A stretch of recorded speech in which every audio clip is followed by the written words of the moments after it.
Hi hello ನಮಸ್ತೆ, welcome back to my channel Bhumika Mahadev vlog. And ಇವತ್ತು ನಾನು ಸಿಂಪಲ್ ಆಗಿ ಮನೇಲಿರೋ ಐಟಮ್ಸ್ ಅಲ್ಲಿ ಡ್ರೈ ಗೋಬಿ ಮಾಡೋದು ಹೇಗೆ ಅಂತ ತೋರಿಸ್ಕೊಡ್ತಾ ಇದ್ದೀನಿ. ಜಸ್ಟ್ ಏನಿಲ್ಲ, ಒಂದು 5-6 ಇಂಗ್ರೀಡಿಯೆಂಟ್ಸ್ ಅಷ್ಟೇ. ಎಲೆಕೋಸನ್ನ ತಗೊಂಡು ಕಟ್ ಮಾಡ್ಕೊಂಡಿದ್ದೀನಿ ನೀಟಾಗಿ. ನಾನು ಫ್ರೆಶ್ ಆಗಿ ತೊಳೆದು ಇದನ್ನ ಕಟ್ ಮಾಡಿ ಇಟ್ಕೊಂಡಿದ್ದೀನಿ. ಮತ್ತೆ ಒಂದು ಬೌಲ್ ಅಷ್ಟು ಕಾರ್ನ್ಫ್ಲೋರ್ನ ಯೂಸ್ ಮಾಡಿದ್ದೀನಿ. ಮತ್ತೆ ಒಂದು ಬೌಲ್ ಅಷ್ಟು ಮೈದಾನ ಯೂಸ್ ಮಾಡಿದ್ದೀನಿ. ಮತ್ತೆ ಒಂದು ಬೌಲ್ ಆಗುವಷ್ಟು ಇದು ಅಕ್ಕಿ ಹಿಟ್ಟನ್ನ, ಮನೆಯಲ್ಲೇ ಇರುವಂತ ಅಕ್ಕಿ ಹಿಟ್ಟನ್ನ ಯೂಸ್ ಮಾಡಿದ್ದೀನಿ ನಾನು. ಇದು ತುಂಬಾನೇ ಟೇಸ್ಟ್ ಕೊಡುವಂತದ್ದು ಈ 3 ಐಟಮ್ಸ್ಗಳನ್ನ. ಮತ್ತೆ ಶುಂಠಿ ಬೆಳ್ಳುಳ್ಳಿ ಪೇಸ್ಟ್ ನ ತಗೊಂಡಿದ್ದೀನಿ ಸ್ವಲ್ಪ. ಮತ್ತೆ ಚಿಲ್ಲಿ ಪೌಡರ್, ಸ್ವಲ್ಪ ಸಾಲ್ಟ್ ತಗೊಂಡಿದ್ದೀನಿ. ಇಷ್ಟೇ, ಎಲ್ಲ ಮನೆಯಲ್ಲೇ ಇರುವಂತದ್ದು. ನೀವು ಎಲೆಕೋಸು ಒಂದೇ ಬೈ ಮಾಡ್ಬೇಕು, ಇನ್ನೆಲ್ಲ ಮನೆಯಲ್ಲೇ ಇರುವಂತ ಇಂಗ್ರೀಡಿಯೆಂಟ್ಸ್ ಇಂದ ಹೇಗ್ ಮಾಡೋದು ಅಂತ ಸಿಂಪಲ್ ಆಗಿ ತೋರಿಸ್ಕೊಡ್ತಾ ಇದ್ದೀನಿ ಇವತ್ತು. ಸೊ ಇದು ಮೊದಲಿಗೆ ಮೈದಾನ ಇದ್ರ ಜೊತೆ ಮಿಕ್ಸ್ ಮಾಡ್ಕೊಳ್ಳೋಣ. ನೀವು ಕೋಸು ಎಷ್ಟು ತಗೋತೀರ, ಎಲೆಕೋಸನ್ನ, ಕ್ಯಾಬೇಜ್ನ, ಅದನ್ನು ನೋಡಿ ತಗೊಳ್ಳಿ. ನಾನು ಒಂದು ದೊಡ್ಡ ಎಲೆಕೋಸಲ್ಲಿ ಒಂದು ಅರ್ಧ ಅಷ್ಟು ತಗೊಂಡಿದ್ದೀನಿ.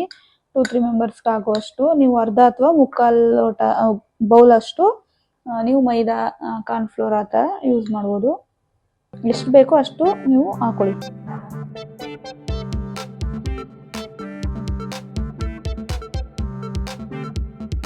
ನೋಡಿ, ಇವಾಗ ಖಾರದ ಪುಡಿ, ಶುಂಠಿ ಬೆಳ್ಳುಳ್ಳಿ, ಉಪ್ಪು ಏನಿತ್ತು ಎಲ್ಲನೂ ಹಾಕಿದ್ದೀನಿ. ನೀಟಾಗಿ ಇದನ್ನ ಮಿಕ್ಸ್ ಮಾಡಿಕೊಂಡು ಒಂದು ಕಾಲು ಲೋಟ ಅಷ್ಟು ನೀರನ್ನು ಹಾಕಿ ಮಿಕ್ಸ್ ಮಾಡ್ಕೊಳ್ಳಿ ಚೆನ್ನಾಗಿ. ಫಸ್ಟು ಹಾಗೆ ಪೌಡರ್ನೆಲ್ಲ ಕೋಸ್ ಜೊತೆಗೆ ಮಿಕ್ಸ್ ಮಾಡ್ಕೊಬಿಡಿ. ಸೊ ಇವಾಗ ನೋಡಿ ಈ ಥರ ಬಂದಿದೆ. ಜಾಸ್ತಿ ತೆಳುವೂ ಆಗಿಲ್ಲ, ಗಟ್ಟಿನೂ ಆಗಿಲ್ಲ, ಈ ಥರ ಇರಬೇಕು. ನೋಡಿ, ಈ ಕಡೆ ಗಟ್ಟಿನೂ ಅಲ್ಲ, ಈ ಕಡೆ ತೆಳುವೂ ಅಲ್ಲ, ಈ ಥರ ಮಾಡಿಕೊಂಡೆ. ಅಂದರೆ ನೀವು ಈ ಥರ ಉಂಡೆ ಮಾಡ್ಕೊಂಡಾಗ ಎಣ್ಣೆ ಬಿಡೋದಕ್ಕೆ ಆಯ್ತದೆ, ಚೆನ್ನಾಗಿರುತ್ತೆ ಈ ಥರ. ಇಷ್ಟು ಸೈಜಲ್ಲಿ ನೀವು ಎಣ್ಣೆಗೆ ಹಾಕೋಬೋದು. ಸೊ ನೀವು ತೆಳುವಾಯಿತು ಅಂದರೆ ಸ್ವಲ್ಪ ಹಿಟ್ಟನ್ನ ಹಾಕ್ಕೊಳ್ಳಿ, ಕಾರ್ನ್ಫ್ಲೋರ್ನ ಹಾಕ್ಕೊಳ್ಳಿ. ಮೈದಾ ಹಾಕ್ಬೇಡಿ ಜಾಸ್ತಿ, ಕಾರ್ನ್ಫ್ಲೋರ್ನ ಹಾಕಿ ಸ್ಟ್ರೀಟ್ ಸ್ಟೈಲಲ್ಲಿ ಆಗುತ್ತೆ. ಇಲ್ಲ ಅಕ್ಕಿ ಹಿಟ್ಟು ಹಾಕ್ಕೊಂಡ್ರೆ ಅಕ್ಕಿ ಹಿಟ್ಟನ್ನು ಹಾಕಿದ್ರೆ ಕ್ರಿಸ್ಪಿಯಾಗಿ ಬರುತ್ತೆ. ಬನ್ನಿ ಇವಾಗ ಎಣ್ಣೆ ಬಿಟ್ಟು ನೋಡೋಣ. ಸೊ ಇವಾಗ ಎಣ್ಣೆ ಕಾದಿದೆ. ನಾನು ನಮ್ಮ ಮನೇಲಿ ಯೂಸ್ ಮಾಡೋದು ಎಲ್ಲ ವಿಡಿಯೋದಲ್ಲಿ ಹೇಳ್ದಂಗೆ ಸನ್ಪ್ಯೂರ್ ಎಣ್ಣೆ ಯೂಸ್ ಮಾಡ್ತೀನಿ. ಸೊ ಇವಾಗ ನೋಡಿ, ಇಷ್ಟೇ ದಪ್ಪದಲ್ಲಿ ಕಾದಿರೋ ಎಣ್ಣೆಗೆ ಈ ಥರ ಕ್ಯಾಬೇಜನ್ನ, ಮಿಕ್ಸ್ ಆಗಿರೋ ಕ್ಯಾಬೇಜನ್ನ ಹಾಕಬೇಕು. ಇದು ತುಂಬ ಕ್ರಿಸ್ಪಿಯಾಗಿರುತ್ತೆ, ಚೆನ್ನಾಗಿ ಬೇಯಬೇಕು ಎಣ್ಣೆಯಲ್ಲಿ, ಇಲ್ಲಾಂದರೆ ಹಸಿ ಆಗಿಬಿಡುತ್ತೆ ಕೋಸೆಲ್ಲ. ಏನಿಲ್ಲ, ಒಂದು 10 ನಿಮಿಷದಲ್ಲೆಲ್ಲ ರೆಡಿ ಆಗಿಬಿಡುತ್ತೆ. ಯಾಕಂದರೆ ನೀವು ಕಟ್ ಮಾಡೋಕ್ಕೆ ಸ್ವಲ್ಪ ಬೇಗನೆ ಕಟ್ ಮಾಡಿಕೊಂಡ್ರೆ ಅಷ್ಟೇ, ಇನ್ನೇನು ಹಾಕೋಂಗಿಲ್ಲ ಇಂಗ್ರೀಡಿಯೆಂಟ್ಸು. ಸೊ ಬೇಗನೆ ಆಗ್ಬಿಡುತ್ತೆ. ಸ್ನ್ಯಾಕ್ಸ್ ಮನೇಲಿ ಈ ಸಂಡೇಸ್ ಎಲ್ಲ ಇರುತ್ತಲ್ಲ, ಆವಾಗ ಮಾಡ್ಕೋಬೋದು.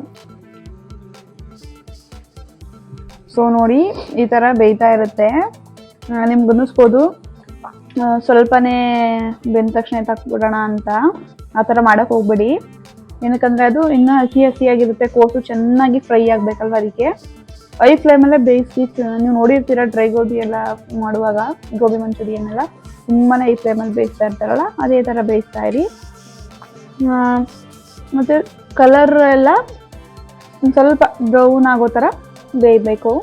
ಯಾಕಂದರೆ ಅದ್ರ ಹಾಕಿರೋ ಹಿಟ್ಟೆಲ್ಲ ಚೆನ್ನಾಗಿ ಬೆಂದು ನಿಮಗೆ ಕ್ರಿಸ್ಪಿಯಾಗಿ ಬರಬೇಕು ಇದು ಕ್ಯಾಬೇಜ್ ಎಲ್ಲ ಅಂತಂದರೆ ನೀವು ಚೆನ್ನಾಗಿ ಬೇಯಿಸ್ಬೇಕು. ಸೊ ನೋಡಿ, ಈಗ 10 ನಿಮಿಷದಲ್ಲಿ, ಕೇವಲ 10 ನಿಮಿಷದಲ್ಲಿ ಡ್ರೈ ಗೋಬಿ ರೆಡಿ ಇದೆ.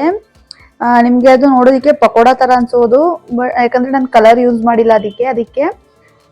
ಸೊ ಬಟ್ ತುಂಬಾ ಚೆನ್ನಾಗಿರುತ್ತೆ. ಸ್ಟ್ರೀಟ್ ಫುಡ್ ಏನಿರುತ್ತೆ ನಿಮಗೆ ಗೋಬಿ ಟೇಸ್ಟು ಅದೇ ಥರ ಇರುತ್ತೆ. ಅದ್ರ ಜೊತೆ ನಾನು ಈರುಳ್ಳಿ, ಸ್ವಲ್ಪ ನಿಂಬೆಹಣ್ಣು, ಸಾಸ್, ಟೊಮ್ಯಾಟೊ ಕೆಚಪ್ನ ಆ್ಯಡ್ ಮಾಡ್ಕೊಂಡಿದ್ದೀನಿ. ನೀವು ಬೇಕಾದರೆ ಗ್ರೀನ್ ಚಿಲ್ಲಿ ಕೆಚಪ್ನ ಆ್ಯಡ್ ಮಾಡ್ಕೋಬೋದು.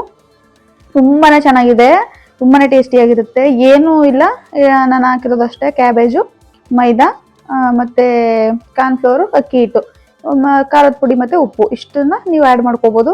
ತುಂಬ ಅಂದರೆ ತುಂಬಾ ಚೆನ್ನಾಗಿರುತ್ತೆ. ಮಸ್ಟ್ ಆ್ಯಂಡ್ ಟ್ರೈ ಅಂತ ಹೇಳ್ತೀನಿ. ಸೊ ಈ ಥರ ವಿಡಿಯೋಸ್ಗಾಗಿ ನನ್ನ YouTube channel Bhumika Mahadev YouTube ಚಾನಲ್ನ ಫಾಲೋ ಮಾಡಿ, ಸಬ್ಸ್ಕ್ರೈಬ್ ಮಾಡಿ, ಲೈಕ್ ಮಾಡಿ, ಶೇರ್ ಮಾಡಿ, ಕಮೆಂಟ್ ಮಾಡಿ. Thank you so much to all.